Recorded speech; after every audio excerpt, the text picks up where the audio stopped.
오늘 함께 보실 하나님 말씀은 로마서 8장 18절 말씀 함께 보시겠습니다. 로마서 8장 18절 한 구절의 말씀입니다. 저와 여러분이 함께 봉독하시겠습니다. 시작. 생각하건대 현재의 고난은 장차 우리에게 나타날 영광과 비교할 수 없도다. 아멘. 이 한 구절을 우리 마음에 깊이 새기는 예배가 되었으면 좋겠습니다. 우리가 예수님의 십자가를 묵상하는 사순절을 보내고 있습니다. 십자가가 무엇인가? 그것은 간단히 말하면 예수님이 죽으신 것에 관한 것인데, 이 알고 보면 죽으신 것뿐 아니라 예수님께서 이 땅에 오신 것도 그렇고 사신 것도 그렇고 죽으심까지 다 십자가였던 것이죠. 쉽게 말하면 태어나실 때부터 죽으실 때까지의 온 생애가 고난이었습니다. 그 모든 것이 십자가였다고 말할 수 있습니다. 그러니 이 십자가라는 것은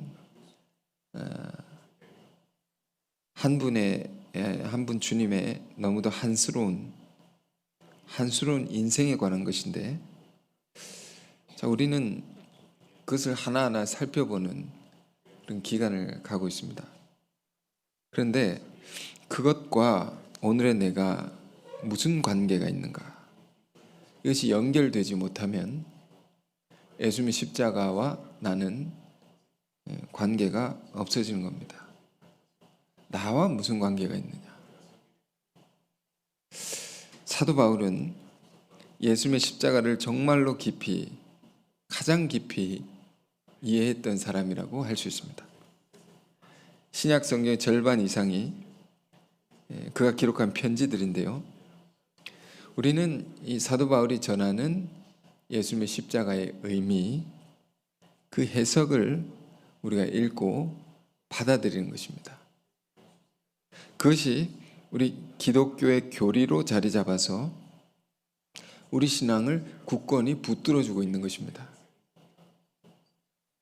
우리 신앙이 정말로 흔들리지 않고 굳건해지자면 우리가 정말로 교리적이어야 됩니다. 교리란 말은 좀 딱딱하다,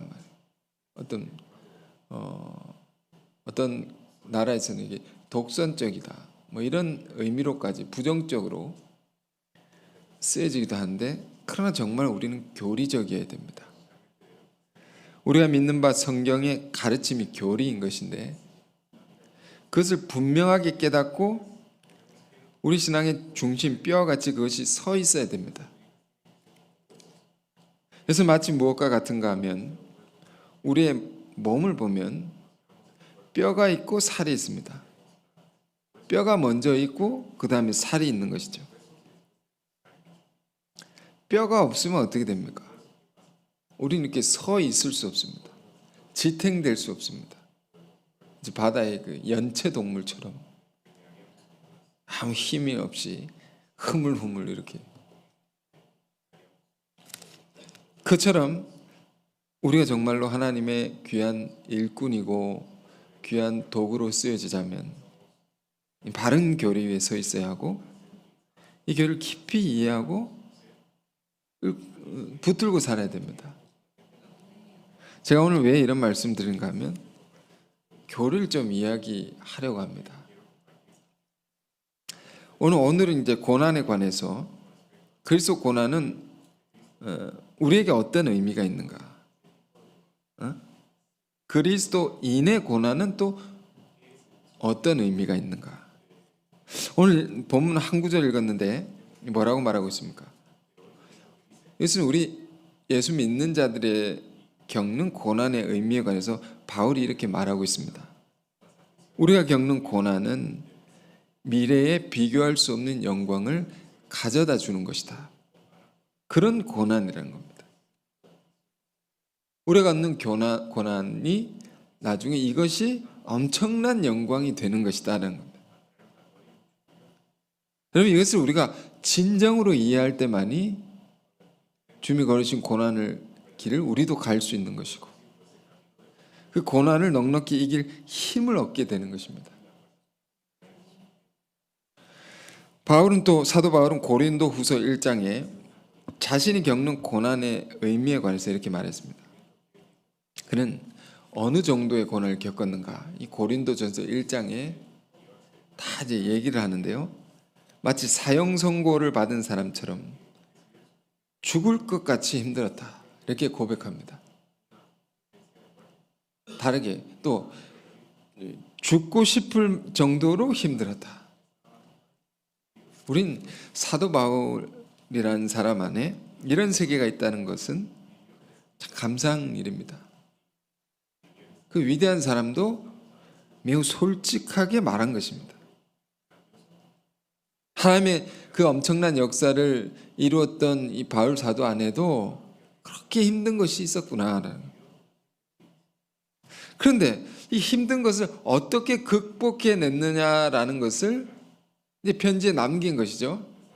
그게 고린도서인데, 되게 사람들은 죽고 싶을 만큼 힘들다 그러면 무너집니다. 많은 사람들은 힘들면 무너집니다. 무너진다는 것은 모든 것을 놓아버리고 포기해버리고 믿음도 저버리고 그렇게 되는 거죠. 그런데 사도 바울이 그런 극심한 고난 중에서도 무너지지 않을 수 있었던 가장 큰 이유는 이 고난에 대한 깊은 의미를 이해했단 말입니다. 그럼 뭐라고 설명합니까? 그 고난의 의미에 대해서. 내가 이 고난을 이길 힘은 내 스스로 이길 수 없다. 나에게 그 힘이 있는 것이 아니다. 전능하신 하나님께만 이 고난을 이길 수 있는 힘을 주실 수 있으니, 그 고난은 그러므로 하나님만 더 의지하라는 뜻이구나. 또 그렇게 의지하는 자에게 하나님께서 세상이 줄 수 없는 큰 위로를 주시려는 것이구나, 이런 뜻이구나 말이에요. 나에게 있는 고난이라는 것은. 그래서 이런 죽을 것 같이 힘든 고난도 나에게 허락하시는 것이구나. 사람이 생각이 중요합니다. 우리가 어떤 상황에서 어떻게 생각하느냐, 이것에 따라서 우리가 무너질 수도 있고 세워질 수도 있습니다. 어떻게 우리 삶의 이 상황 속에 담겨 있는 의미를 해석하고 이해하느냐,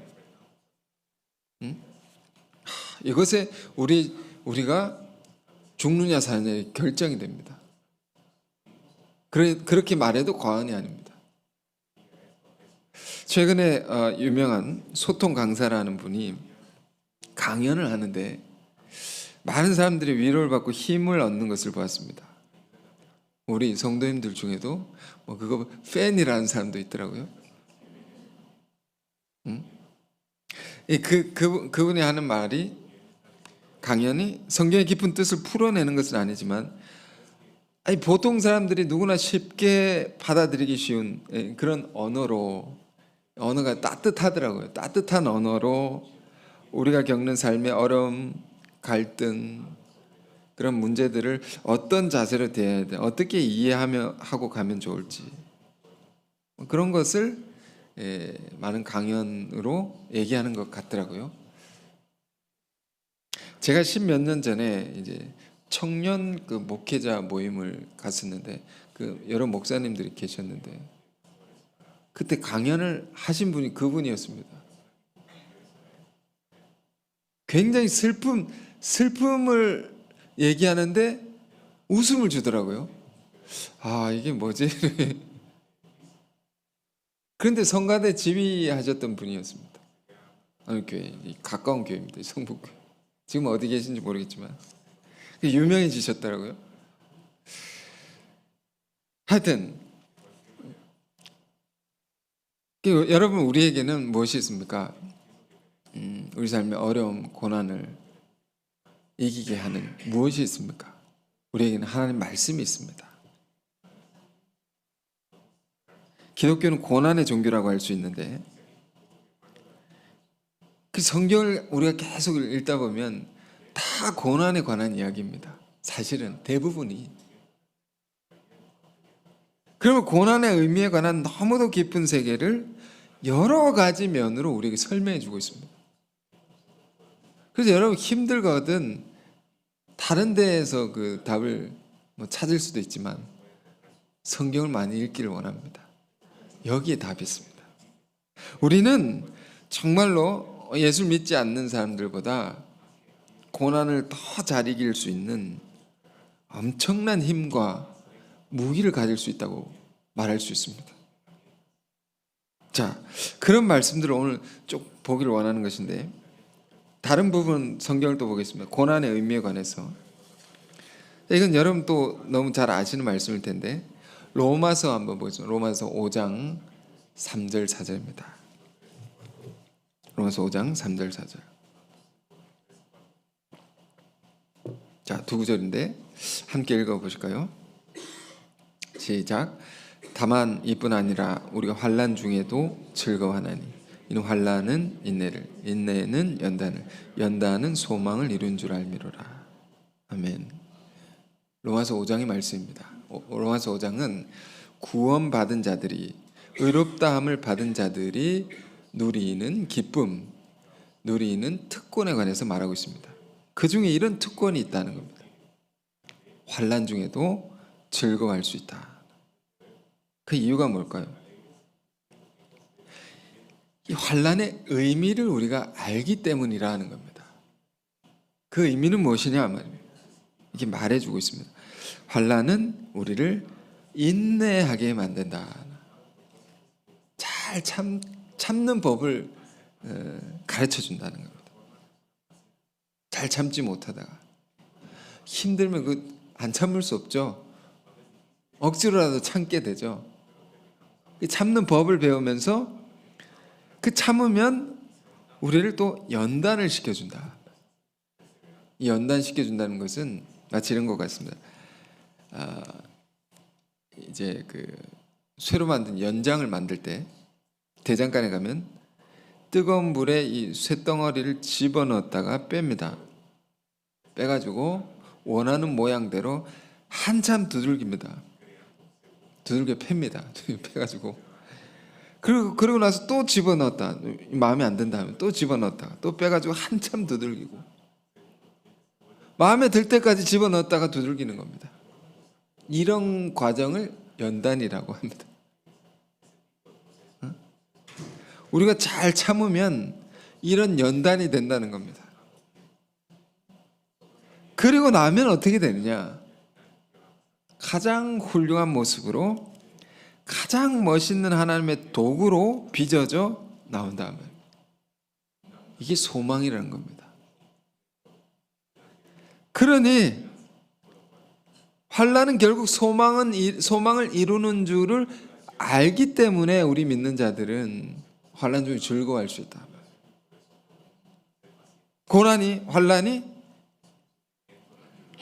우리가 바라는 우리도 바라고 하나님도 바라시는 소망, 가장 훌륭한 모습으로 우리를 바꿔주신 것을 알기 때문에 우리가 즐거워할 수 있다.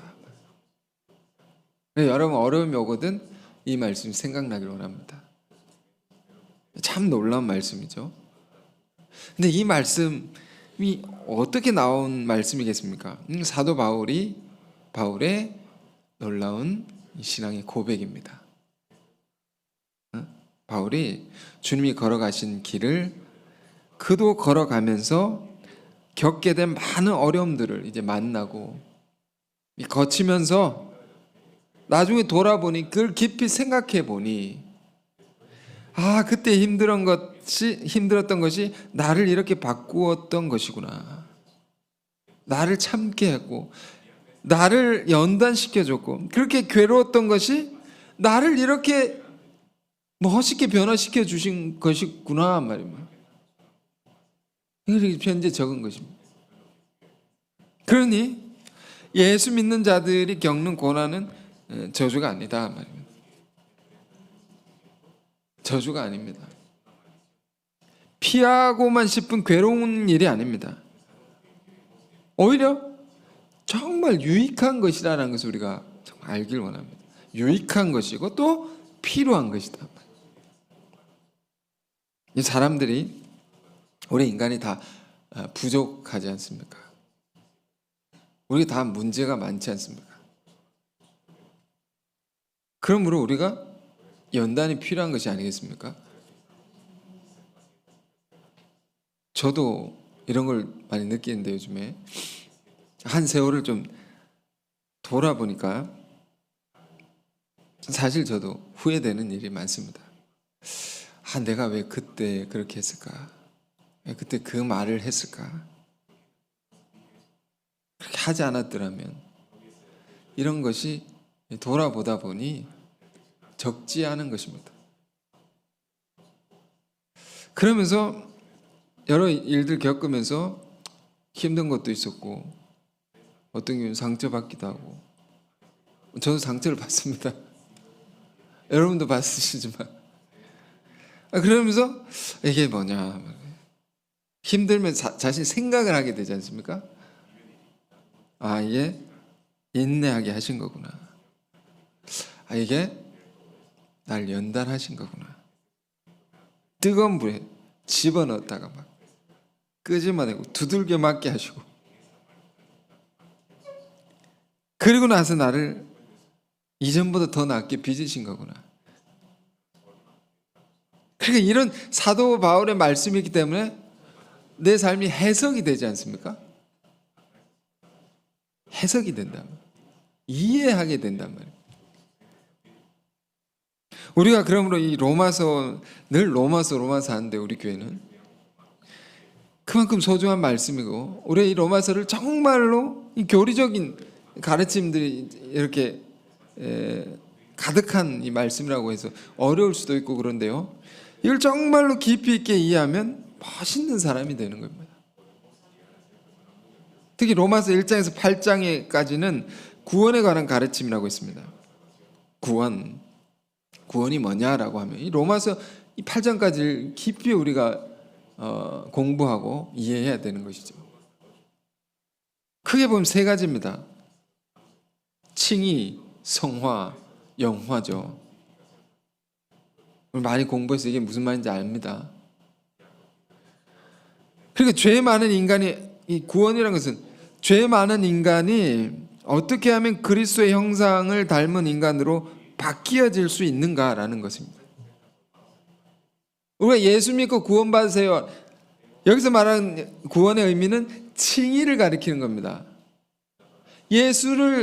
예수님의 그 피, 보혈, 그 보혈로서 우리의 모든 죄를 대속하셨다라는 것을 믿음으로 의롭다함을 받는 거죠. 이걸 칭의라고 합니다. 근데 그게 끝이 아니죠. 우리 안에 죄의 습관은 남아있다고 했습니다. 용서해 주셨는데 죄 짓는 습관이 있단 말입니다. 그것마저 고쳐가는 과정이 성화라고 합니다. 그러니까 이 성화를 부지런히 그 과정을 밟아 나가면 그 결과가 무엇입니까? 영화라는 겁니다. 영화까지가 구원에 관한 모든 가르침. 영화는 영광이죠. 그러니까 영광은 뭐가 영광입니까? 우리 믿는 자들에게 예수 그리스도의 형상을 담는 것이다. 그분의 성품, 그분의 인격, 그분이 살아가는 삶을 담기까지 우리가 끊임없이 성화의 과정을 가는 것이다 말입니다. 이것이 우리의 신앙입니다. 그러니까 예수님의 그 영광, 예수님의 형상을 담기까지. 그럼 예수님은 죄를 알지 못하는 분이라고 했습니다. 알지 못한다는 건 죄가 전혀 없으시단 말입니다. 그 죄를 알지 못할 정도의 그 하나님의 아들의 형상에 이르는 것, 이게 영광인데, 그 믿는 자들, 그러니까 우리 믿는 자들의 고난은 뭡니까? 이 성화의 과정인데, 그것은 다 이 영광에 이르도록 하는 것이다 말입니다. 그러니까 우리가 이런저런 어려운 일들을 신앙생활하면서 겪는 것들도 다 보면 하나님께서 우리를 영광에 이르게 하려고, 우리가 이런저런 우리 안에 부족한 것들 깨우치고 회개케 하시고 어려움을 견디게 하시고, 그 인도하는 과정이라는 겁니다. 영화로. 자, 이런 게 뭡니까? 이런 걸 아는 것이 교리를 아는 것입니다. 이런 거를. 자, 에베소서를 보면 이것을 바울이 또 다르게 설명합니다. 저는 그 에베소서를 읽다가 이런 말씀이 있구나라는 것을 알고는 깜짝 놀랐습니다. 그냥 생각 없이 읽다가, 생각 없이 읽기도 하고 생각하면서 읽기도 하지만 이게 너무 깊은 말씀인 것입니다. 다시 보길 원하는데, 자, 2장 1절부터 6절까지 볼 텐데요. 에베소서 2장 이렇게 말합니다. 자, 찾으셨죠? 그는 허물과 죄로 죽었던 너희를 살리셨도다. 이 에베소 교회 교인들에게 바울이 편지 쓴 겁니다. 너희를 살렸다. 너희가 허물과 죄로 죽었었는데 살려주셨단 말이에요. 그 죽었는데 살렸다. 이게 무슨 말? 그 죽음이란 게 뭐냐 말이에요. 죄와 허물 가운데 있는 게 죽음이라는 겁니다. 그게 죽음이다. 근데 살리셨다. 살리신 것은 이 죄와 허물의 문제를 해결해 주신 것입니다. 그래서 우리가 살아난 것입니다. 그래서 2절 좀 더 읽겠습니다. 2절에 그때 너희는, 그때는 누굽니까? 우리가 살아나기 전에, 죽어 있을 때에, 쉽게 말하면 구원받기 전에 이런 말이죠.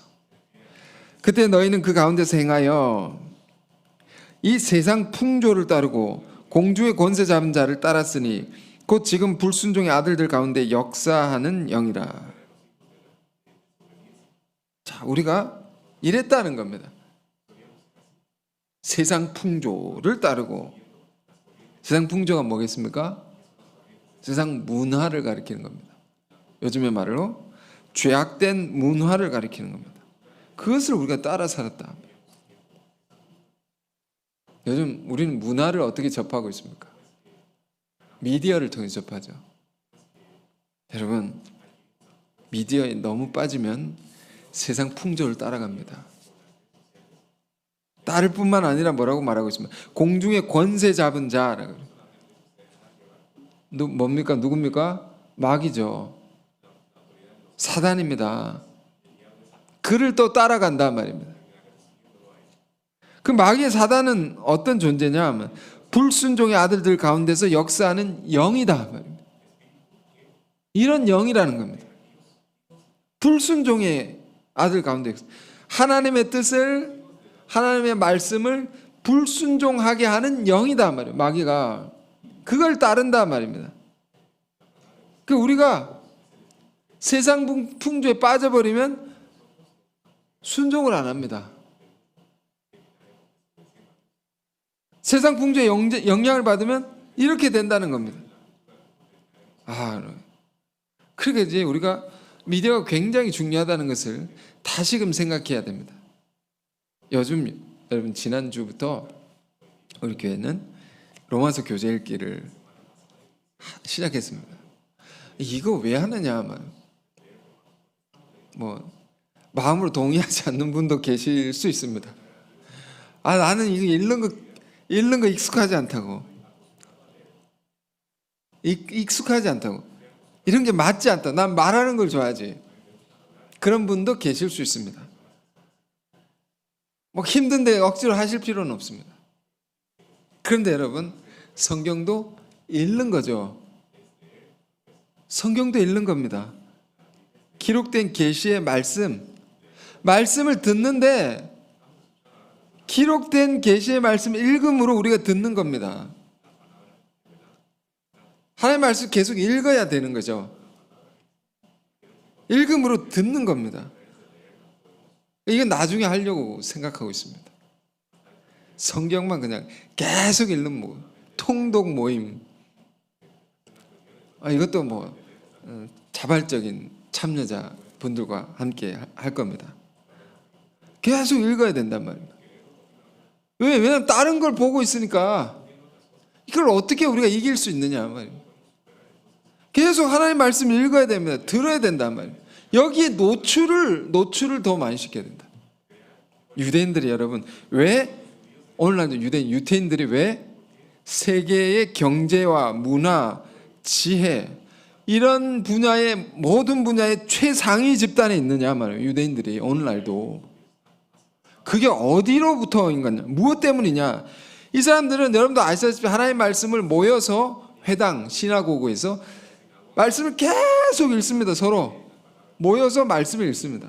읽고 그 말씀을 나눕니다. 읽고 외고 생각하고 나누고 토론하고, 그러다 보면 뭐니까 말씀을 통해서 묵시가 임하는 것입니다. 묵시, 하나님의 지혜, 이런 것들, 각양 신령한 은사들이 이 말씀을 읽음으로 성령이 그렇게 임하니까, 성령이 무슨 영입니까? 진리의 영이죠. 말씀을 통해서 우리에게 쏟아집니다. 여기서 지혜가 생기니까 힘이 생기고, 내가 하는 일을 어떻게 해야 할지 하나의 묵시로 다 얻게 되는 겁니다. 이것으로 세상을 지배할 수 있단 말입니다. 그래서 지금 사람들이, 여러분 시대가 이렇고 저렇고 다 좋습니다. 시대에 우리가 관계없이 살지 못하니까. 그런데 다 미디어 중독이라고 할 수 있습니다. 우리 자신도 우리가 점검해 봐야 됩니다. 중독이라는 것은 자기 자신도 모르게 그것을 계속하고 있는 상태를 말합니다. 내가 원하지 않는데 계속하고 있는 상태를 중독이라고 저는 정의할 수 있겠습니다. 조금도 가만히 있지 못하고 스마트폰을 계속 보고 있고, 이게 없으면 불안해하고, 특히 영상물 중독. 좋은 것을 볼 수 있습니다. 왜 못 보겠습니까? 그런데 이 좋은 것만 보게 되어 있습니까? 그런 자기 절제가 잘 되는 분들은 그렇게 할 수 있습니다. 자꾸 알고리즘이 자꾸 나쁜 것으로 이끌어 간단 말이에요. 자꾸 자극적인 것으로 우리를 인도해 간다 말입니다. 불순종의 아들들의 역사하는 그 영이 자꾸 엉뚱한 대로, 하나님 뜻과 다른 대로 우리를 이끌어 간다 말이에요. 거기에 사실 우리가 다 빠져 있습니다. 그러니 뭐가, 하나님의 말씀이 주는 묵상이 없어지고 묵시가 다 끊어져 있습니다. 우리는. 그러니 다 메말라 있는 것입니다. 그러니 하나님이 복을 주셔도 우리가 받지를 못하는 겁니다. 이런 상태랑 우리를 잘 점검해 볼 필요가 있습니다. 시편 1편에 복 있는 사람은 어떤 사람이냐? 죄인들의 길을 쫓아가지 아니하고 따르지 아니하고 서 있지도 않고 앉지도 아니하며 오직 여호와의 말씀을 주야로 묵상하는 자로다. 그 말씀을 즐거워하고 늘 묵상하는 자가 복 있는 사람이라고. 여러분, 우리는 정말로 세상과 다른 풍조, 다른 문화를 만들어 가야 됩니다. 그렇다고 소셜미디어 하지 말라는 것이 아닙니다. 이것이 더 중요한 것임을 깨닫고 주관할 수 있어야 되죠. 소셜미디어. 그러니까 오늘 지금의 세대가 소셜미디어에 익숙한 세대라 하지만, 하나님의 말씀을 읽고 이것을 묵상하고 이걸 나누고 이런 문화를 우리가 만들어 가야 된다. 어디서 우리가 하나님의 은혜를 받습니까? 묵시를 받습니까? 지혜를 얻습니까? 힘을 얻습니까? 이게 다 끊어졌단 말입니다. 다 메말라졌단 말이에요. 그러니까 죽어가는 거죠. 죽어가니까 생명이 잉태가 안 되는 겁니다. 여러분, 세상에 출산율이 떨어지는 것도 저는 이렇게 생각해요. 이게 근본적으로 보면 믿는 사람들이 은혜가 없어서 그럽니다. 믿는 사람들이 은혜가 없으니까 은혜를 끼칠 수가 없죠. 은혜를 받는 건 사랑을 받는 것입니다. 사랑이 있어야지 생명이 나는 겁니다. 그 사랑을 받아야죠. 하나님의 사랑을, 은혜를 받아야 된단 말입니다. 그래야 생명이 잉태되는 겁니다. 전도도 할 수 있는 것이고. 그런데 이것이 다 끊어져 있단 말입니다. 여러분, 우리가 처음 행위를 가지길 원합니다. 말씀에 취해서 그것에 기뻐하고 말씀의 은혜를 받는 것을 설레어 했던 그 처음의 행위, 이것이 우리 안에 회복될 수 있기를 바랍니다. 지금 바울은 너희가 예전에 세상 풍조를 따랐단 말이에요. 거기에 빠져 있었단 말이에요. 그게 마귀에 사로잡혀서 하나님을 불순종하며 살았던 것이 아니냐 너희가. 그러면서 또 말합니다. 지금 끔찍한 과거를 바울이 말하고 있습니다. 전에는 우리도 다 그 가운데서 3절 우리의 육체의 욕심을 따라 지내며 육체와 마음에 원하는 것을 하여 다른 이들과 같이 본질상 진노의 자녀이었더니, 굉장히 자극적인 표현인데요. 육체의 욕심을 따라. 그러니까 세상에 빠져 있으니까 그 영에 사로잡혀 있으니까 육체 욕심, sinful nature, 죄성을 가리키는 겁니다. 육체 욕심은 죄성 그것을 따라서 막 살았단 말이에요. 그러니 우리가 하나님 보시기에 어떤 모습이었느냐? 진노의 자녀다. 진노. 보면 볼수록 화가 난다. 보면 볼수록 복장이 터진단 말이에요. 치밀어 오른단 말이에요.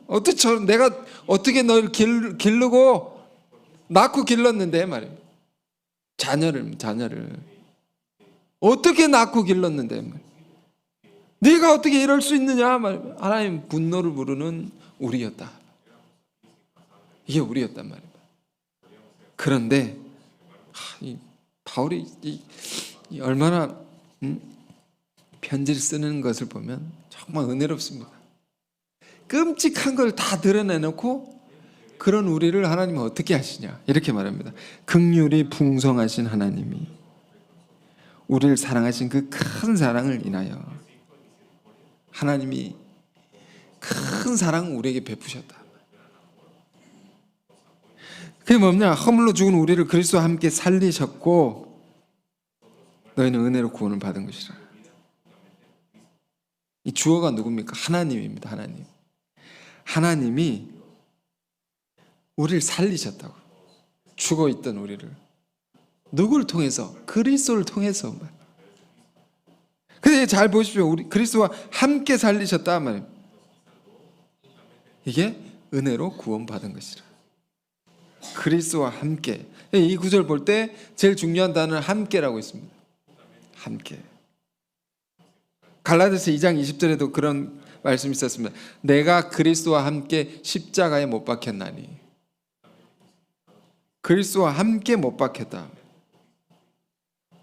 내가 그리스도와 함께 죽었고 내가 그리스도와 함께 살아난 것입니다. 자, 앞에 서두에 말씀드린 그리스도의 십자가 나와 무슨 관계가 있느냐?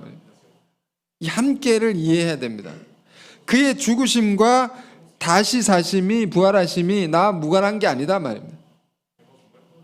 예수님이 십자가에 달려 죽으실 때 나도 죽었단 말은 무슨 말입니까? 내 죄를 대신 지고 죽으셨다. 대속의 죽음이었다는 말입니다. 내 죄를 대신 지고 죽으신 것이니까 함께 죽은 겁니다. 이걸 믿는 것이 믿음이죠. 이 믿음을 가질 때 우리는 함께 살아납니다.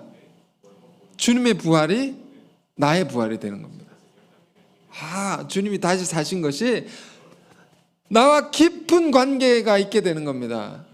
나도 살아난다. 주님의 부활과 같이 죄와 허물로 죽었던 우리가 살아난단 말이에요. 이게 부활입니다. 이 괄호로 뭐라고 되어 있습니까? 이 의미를 자세히 또 설명했습니다. 이 부활이 뭐냐? 우리가 은혜로 구원을 받은 것이다. 구원받은 자들은 부활한 사람들입니다. 잘 이해하셨습니까? 여러분, 이런 게 교리입니다. 교리. 잘 이해하고 받아들이면 우리 신앙이 아주 흔들리지 않는 뼈대가 서는 겁니다. 고난이 와도 흔들리지 않는 겁니다. 자, 그리스도 함께 죽고 우리가 함께 죽고 함께 살아난 것입니다. 예수를 믿음으로. 누가 이렇게 한 겁니까? 주체는 하나님이란 말이에요. 하나님이 예수 그리스도를 통해서 우리가 죽고 다시 살려낸 겁니다. 우리를. 근데 이게 끝이 아니다 말입니다. 6절까지 놀라운 말씀이 이어집니다. 6절 또 함께 일으키사 그리스도 예수 안에서 함께 하늘에 앉히시니, 엄청난 말을 하고 있는 것입니다. 함께 살리셔가지고 일으키셔서 하늘에 앉히신다. 이게 뭡니까? 예수님이 우리를 위해 죽으시고 다시 사시고 다시 부활하시고 그 다음에 어떻게 되십니까? 하늘로 올리우셨다. 승천입니다. 승천. 근데 이 승천도 함께라는 겁니다. 우리도 승천합니다. 어디로 올라갑니까? 오늘 어디로? 우리도 올려져서 하늘에 앉힌다. 이게 무슨 말입니까? 영광의 자리로 우리를 이렇게 올려주신다.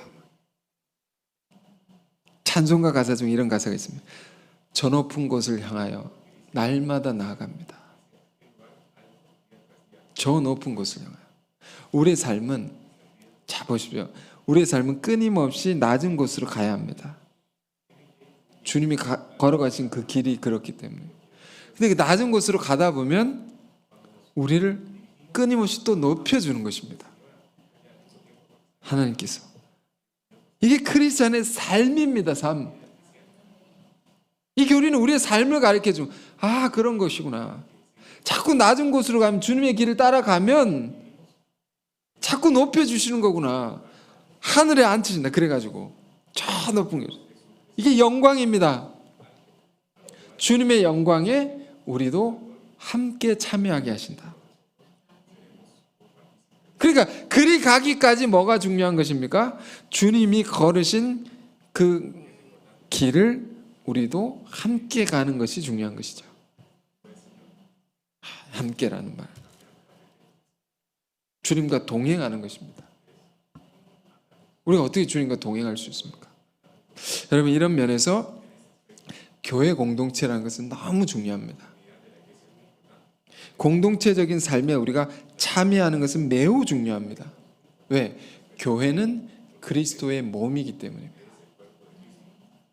그래서 함께 고난도 받고 함께 영광에도 참여할 수 있는 거죠. 함께 슬퍼하고 함께 기뻐하고. 그러니 함께 하지 않으면 이 세계에 우리가 참여할 수가 없는 것입니다. 사정이 같지 않으면 공감이 되지 않지 않습니까? 그 예수님께서 마태복음 11장 16, 17절에 보면 이런 말씀 주셨어요. 이 세대를 무엇으로 비유? 이 세대는 예수님이 계신 그곳의 세대니까 유대 선민들을 가리키는 겁니다. 하나님 백성들을 가리킵니다. 이들 무엇으로 비유할까? 피를 물어도 춤추지 아니하며 슬피 울어도 가슴을 치지 않는다고. 공감이 안 되는 겁니다. 예수님과. 조금 더 고상한 말로 공명이 안 됩니다. 같이 울리지 않습니다. 마음이. 이 세대가 이러하다 말. 여러분, 우리 안에 이런 모습 없습니까?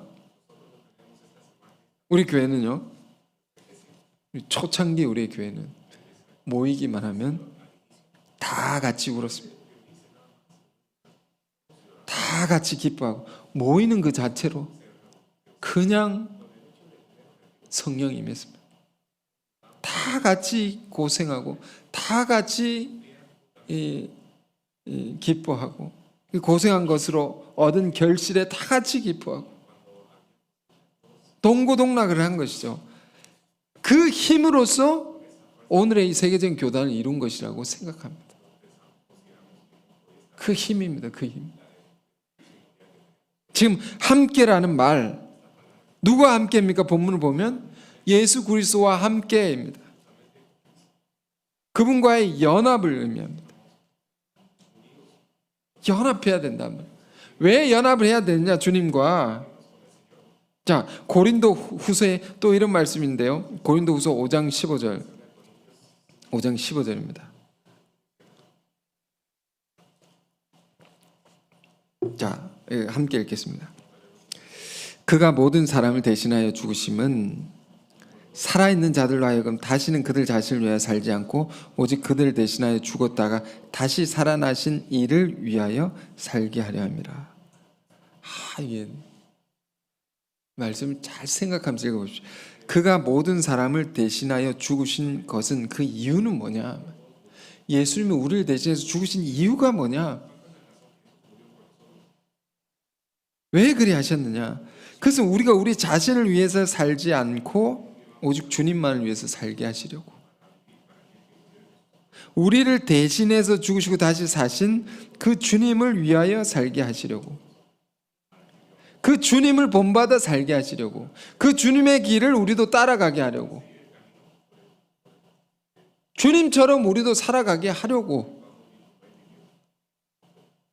주님처럼 산다는 게 무엇입니까? 죄인을 위해서 자기를 비우시고 낮추시고 섬기시며 희생하며 사셨던 그 삶을 우리도 따라 살라고 우리를 위해 죽으셨다. 그 삶이 고난이 있고 어려움이 있다 할지라도 우리도 그러할지라도 그렇게 살라고. 왜 그래야 됩니까? 주님은 왜 우리가 그 길을, 동일한 길 걸어가기를 원하시고 또 명하시는 것입니까? 그 이유가 무엇입니까? 그 고난을 통해서만 뭐가 있습니까? 영광을 얻을 수 있기 때문에. 앞에 몇 개의 구절들을 앞서 쭉 봤습니다. 고난의 과정을 거치면서 우리가 인내하게 되고 연단을 받게 되고 소망을 이룬다고 했습니다. 그 고난의 과정을 통해서 에베소서 2장에는 뭐라고 말했습니까? 우리를 일으키셔서 하늘에 앉히신다. 주님의 그 영광에 참여하기 위해서 그 길을 가게 하시는 것입니다. 그 영광의 자리에 우리를 데려다 놓으시려고. 그렇구나. 그래서 오늘 끝으로 다시 본문을, 이런 걸 생각하고 본문을 보시면 굉장히 다르게 읽혀지리라 생각합니다. 18절입니다. 로마서 8장 18절. 생각하건대 현재 고난 장차 우리에게 나타날 영광과 비교할 수 없도다. 바울이 말하는 이 고난의 의미라는 것은 주님께서 우리를 살리기 위해서 받으신 고난에 우리가 함께 참여하는 것을 의미합니다. 그러니까 우리가 죄인들을 많은 영혼을 구원하기 위해서, 살리기 위해서 우리가 고생하고 어려움을 겪는 것은, 그건 조금도 무의미한 것이 없다 말이에요. 조금도 사라지지 않는다 말이에요. 그것을 위해 겪는 고난은 다 우리에게 비교할 수 없는 영광에 이르도록 하는 너무 소중한 과정이다. 그러니까 여러분, 우리가 고난을 받는다면, 고생을 한다면 주님을 따라서 겪는, 주님의 길을 따라서 겪는 그런 고생이어야 합니다. 죄를 짓다가 고생하는 것이 아니라, 사사로운 일로 우리가 받는 고난이 아니라, 그런 것도 하나님이 위로하시고 힘주시고, 하지만 이거 보십시오. 주님의 영광에 참여하기 위해서는 이런 고난에 우리가 참여해야 된다. 그래서 베드로전서 4장에 베드로 사도로 말했습니다. 4장에 보면 그런 말이 있어요. 너희가 너희 죄를 짓다가 고난을 받지 말라. 그리스도의 고난에 참여하라. 왜? 주님의 영광을 나타내실 때에 그때 함께 기뻐하게 하기 위해서다. 함께 그 영광에 참여하기 위해서다.